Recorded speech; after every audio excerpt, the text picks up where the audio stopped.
What if everything you learned about God's chosen people was backwards? What if the greatest deception in human history wasn't hidden in some secret vault, but displayed openly in churches, museums, and Hollywood movies across the world?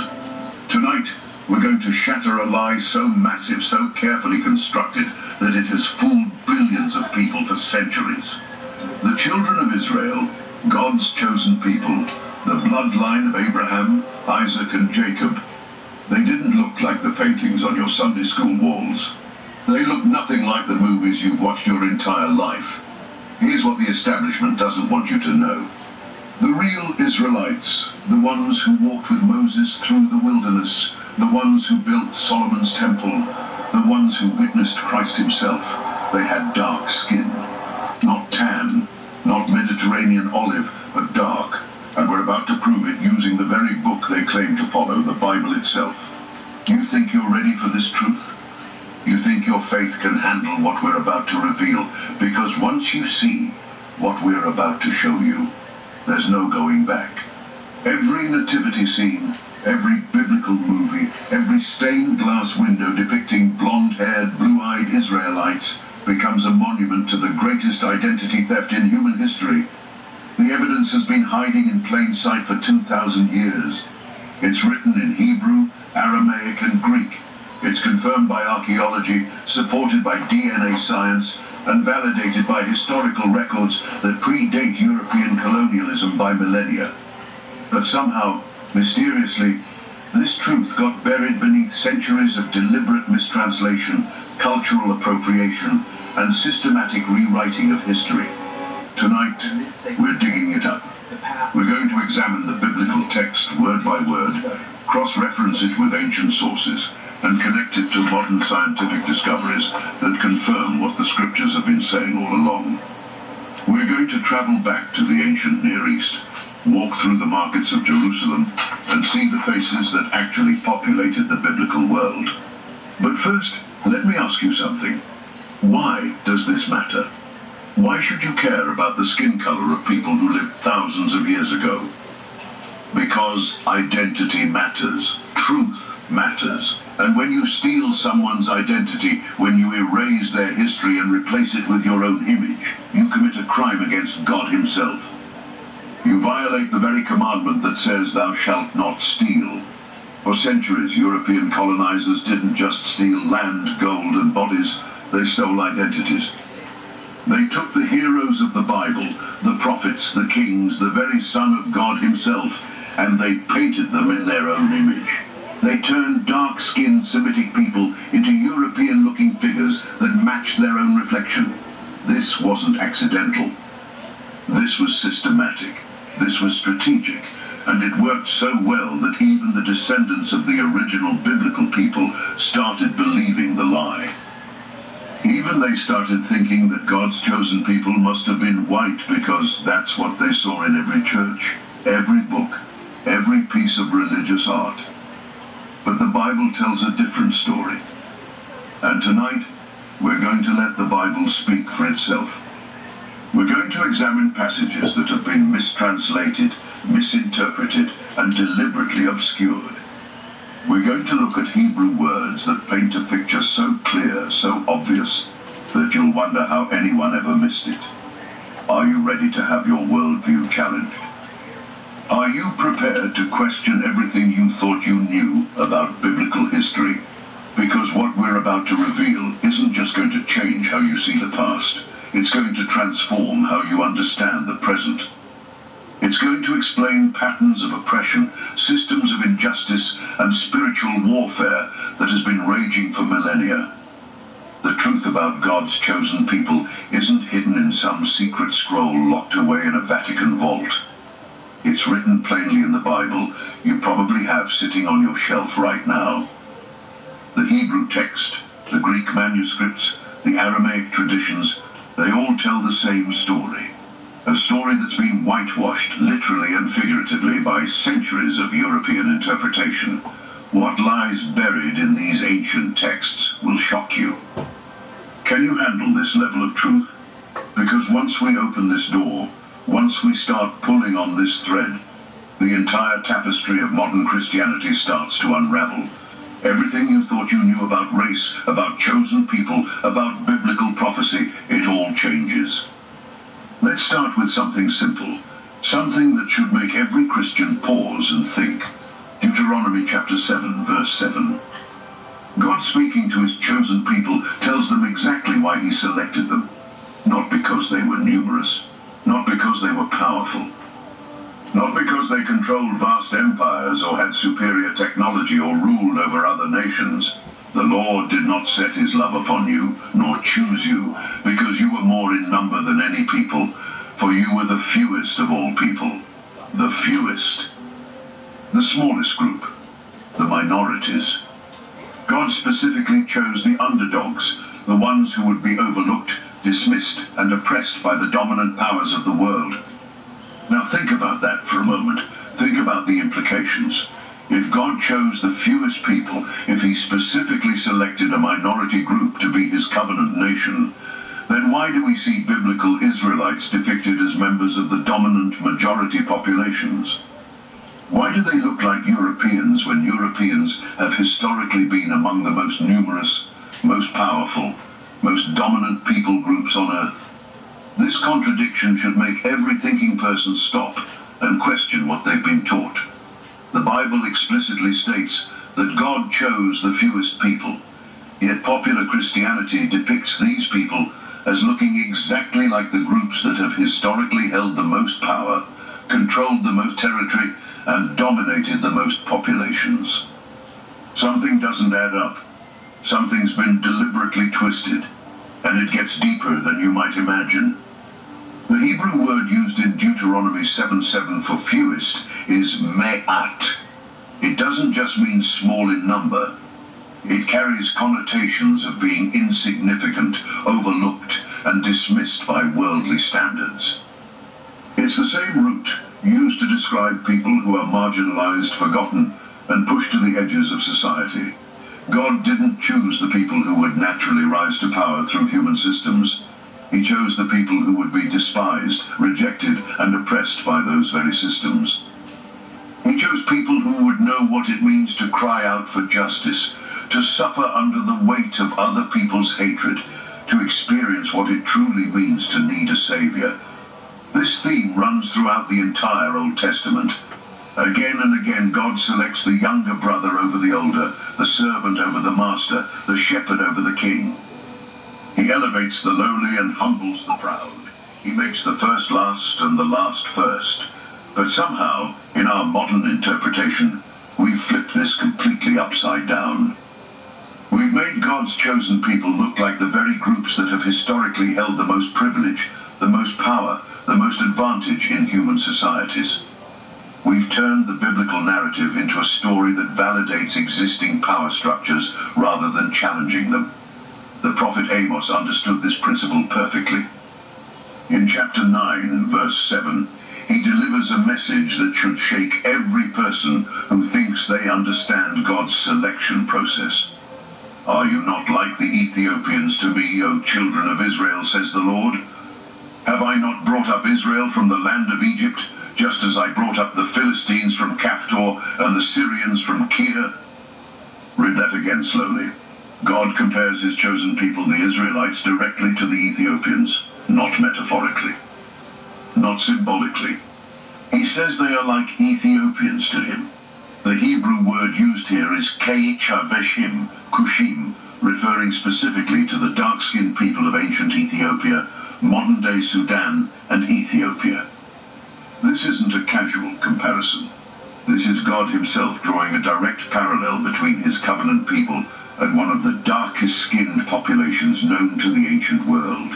The Ethiopians were famous throughout the ancient Near East for their dark complexion.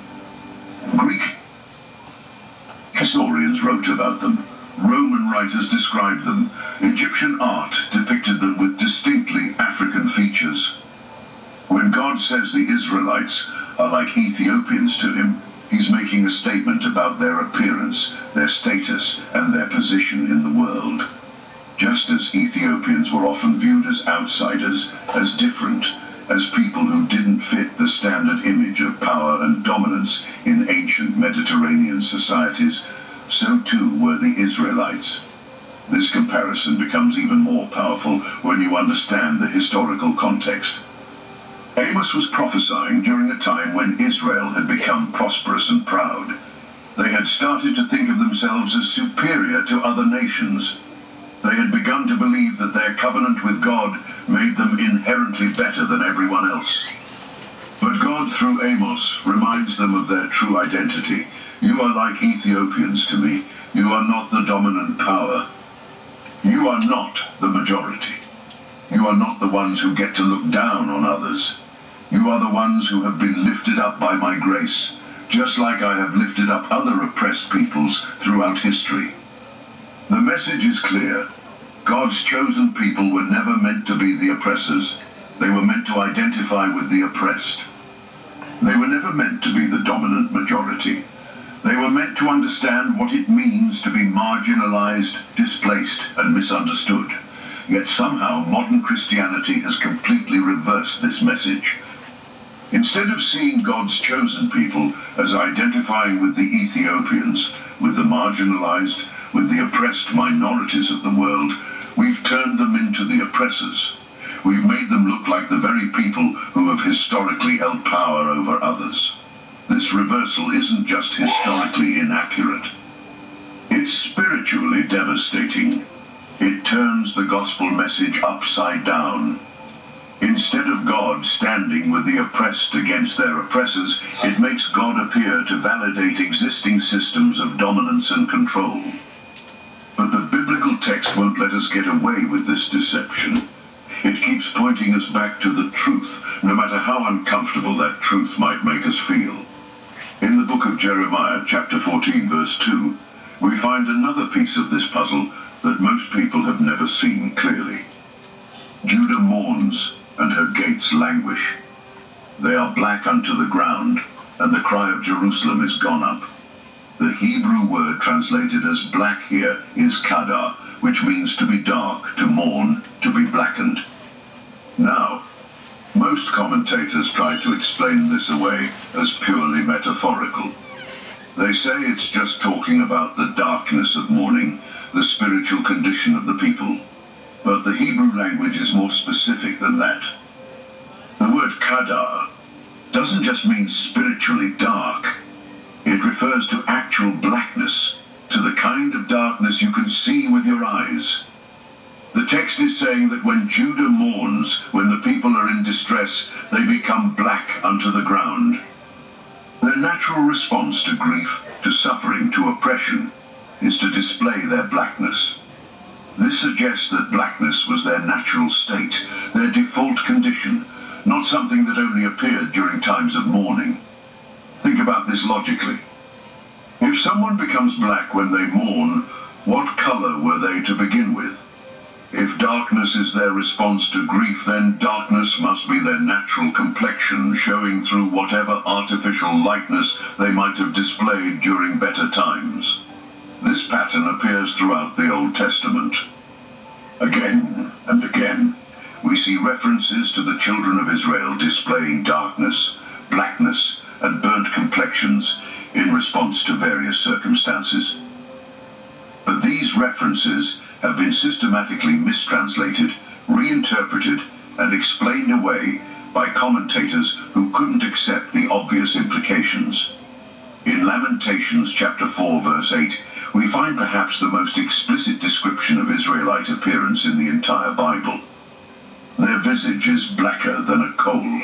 They are not known in the streets. Their skin cleaves to their bones. It is withered.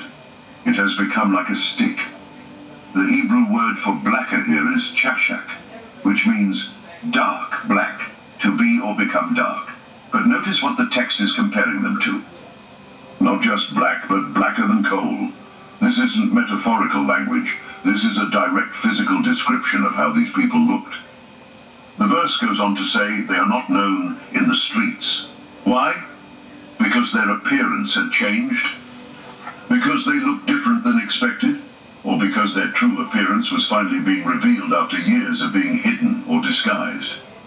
The phrase "their skin cleaves to their bones" suggests people who had been deprived, starved, reduced to their most basic physical appearance. When you strip away all the external trappings, all the artificial enhancements, all the cultural modifications, what's left?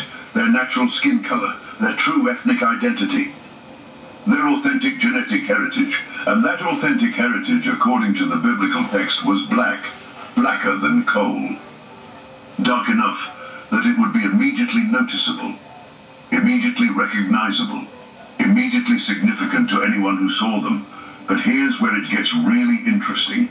The text says they are not known in the streets. In Hebrew, the word for known is nakar, which means to recognize, to acknowledge, to identify. These people were no longer being recognized or acknowledged for who they really were. This sounds exactly like what happens when someone's true identity has been stolen, erased, or replaced with a false image. People stop recognizing the real version because they've become accustomed to the fake one. They stop acknowledging the authentic because they've been trained to accept the counterfeit. For centuries, the true image of biblical Israelites has not been known in the streets. People walk past their descendants every day without recognizing them. They see their features in museums, in documentaries, in archaeological discoveries, but they don't make the connection because they've been programmed to look for something completely different. The princes of Israel, according to this same chapter in Lamentations, were purer than snow, whiter than milk, more ruddy in body than rubies. But then something happened. Now their form is darker than blackness. They are not recognized in the streets. What changed? What transformed these people from their original state to their current condition? The text suggests they went through a period of suffering, oppression, and displacement that revealed their true ethnic identity. The artificial whiteness, the cultural modifications, the external trappings of privilege and power were stripped away, leaving only their authentic genetic heritage. Their authentic heritage was black, so black that it required specific mention in the biblical text. So black that it became a defining characteristic of their identity, so black that it marked them as different, as other, as people who didn't fit the standard expectations of power and privilege in ancient societies. This brings us to a crucial question that most people have never considered. If the biblical Israelites were indeed dark-skinned, if they looked like Ethiopians, if their natural appearance was black enough to be compared to coal, then where did the white Jesus come from? Where did the European-looking Moses originate? How did blonde-haired, blue-eyed biblical characters become the standard representation of God's chosen people? The answer lies in one of the most systematic campaigns of cultural appropriation in human history. It began during the early centuries of Christianity, accelerated during the medieval period, and reached its peak during the age of European colonialism.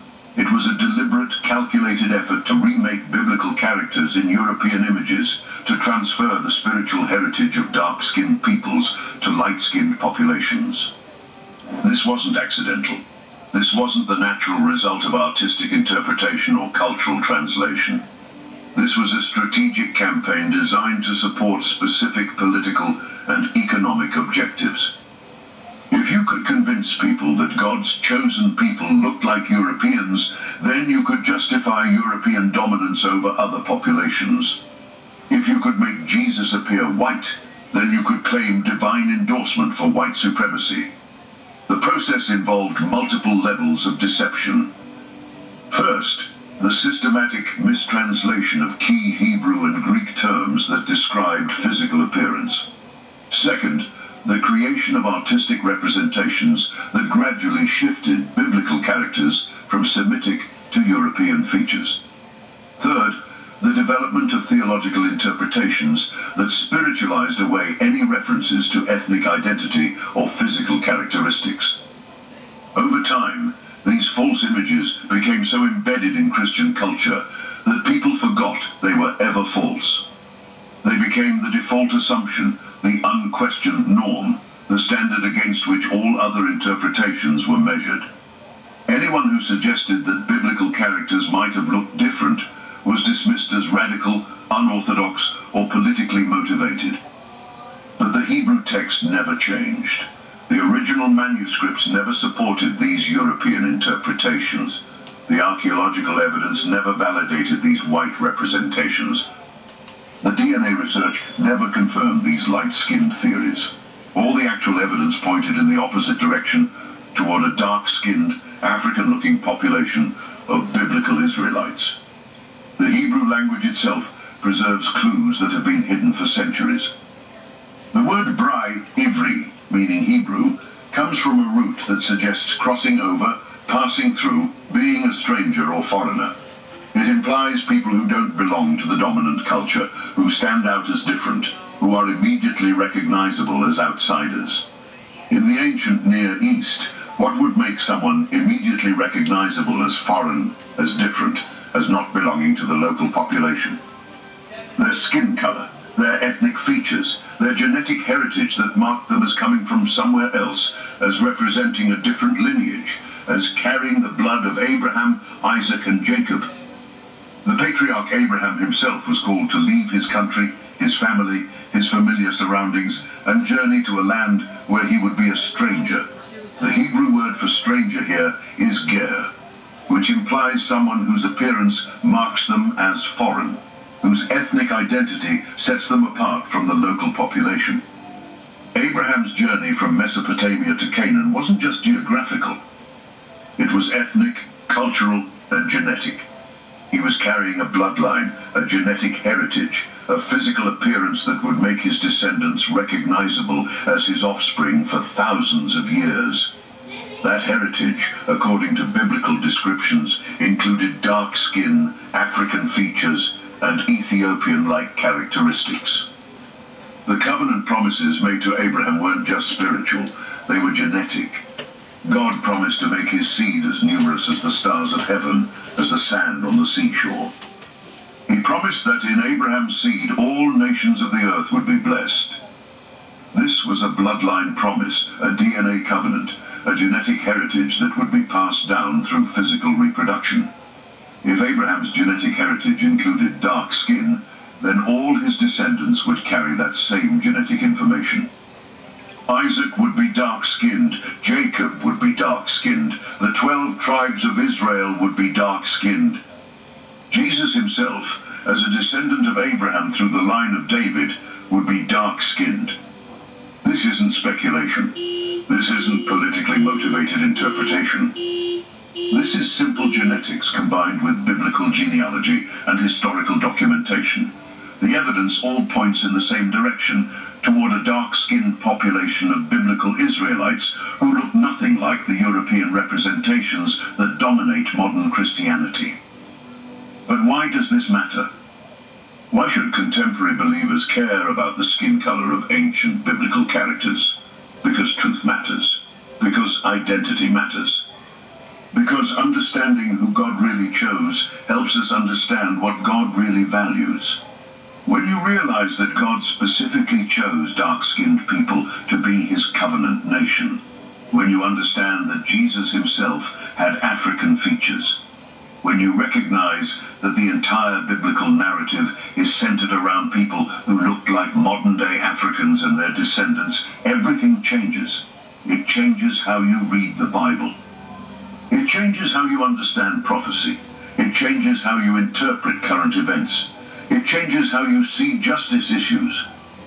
It changes how you understand the spiritual warfare that has been raging for centuries between truth and deception, between authentic identity and stolen heritage.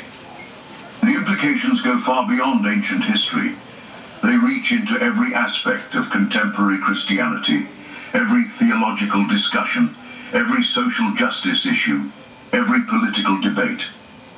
When you understand that God's chosen people were the oppressed, not the oppressors, when you realize that Jesus identified with the marginalized, not the privileged, when you recognize that biblical prophecy is about the restoration of scattered, despised peoples, not the continued dominance of already powerful groups, everything shifts.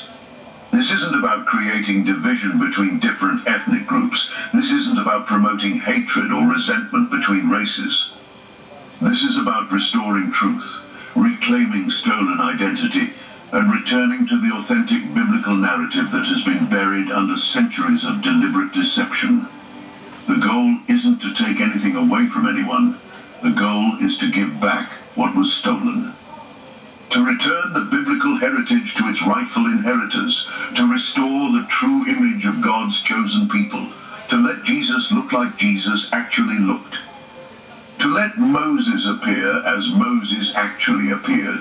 To let the biblical narrative speak for itself without European interpretation or colonial filtering. This restoration of truth serves everyone's interests. White Christians benefit because they finally get to see the real Jesus, the authentic biblical characters, the true heroes of faith. They get to connect with a God who chose the oppressed over the oppressors, who elevated the lowly over the mighty, who stands with justice over privilege. Dark-skinned people benefit because they finally get to see themselves in the biblical narrative, to recognize their own features in the heroes of faith, to understand that God's covenant promises were made to people who looked like them, who experienced oppression like they have experienced, who know what it means to cry out for justice and deliverance. All people benefit because truth always serves everyone better than deception. Understanding the authentic biblical narrative helps everyone better comprehend God's heart for justice, his concern for the oppressed, his plan to elevate the lowly and humble the proud. What lies buried beneath centuries of European interpretation will revolutionize Christianity. Can you handle this level of transformation? Are you ready to see Jesus as he really was? Are you prepared to meet Moses as he actually looked? Can you accept that God's chosen people were dark-skinned, African-featured, ethnically similar to modern-day people groups that have been historically oppressed and marginalized? The Hebrew scriptures contain dozens of additional references that support this interpretation. In Song of Solomon chapter 1 verse 5, the beloved declares, "I am black but comely, O you daughters of Jerusalem, as the tents of Kedar, as the curtains of Solomon."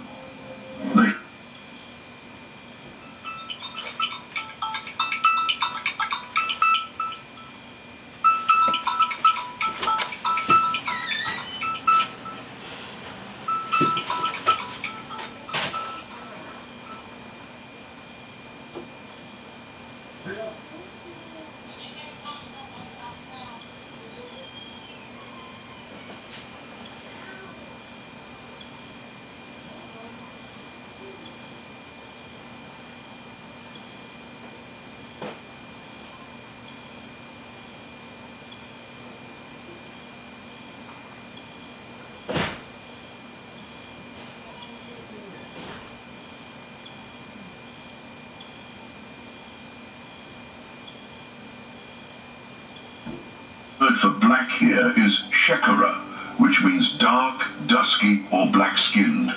Some translations try to soften this by rendering it as dark or swarthy, but the Hebrew is clear. The speaker is identifying herself as black-skinned, and she's doing so in a way that suggests this is her natural, beautiful, God-given appearance. She's not apologizing for her blackness. She's celebrating it as part of her identity as one of God's people. The comparison to the tents of Kedar is particularly significant. Kedar was a region in Arabia inhabited by dark-skinned peoples. The tents of Kedar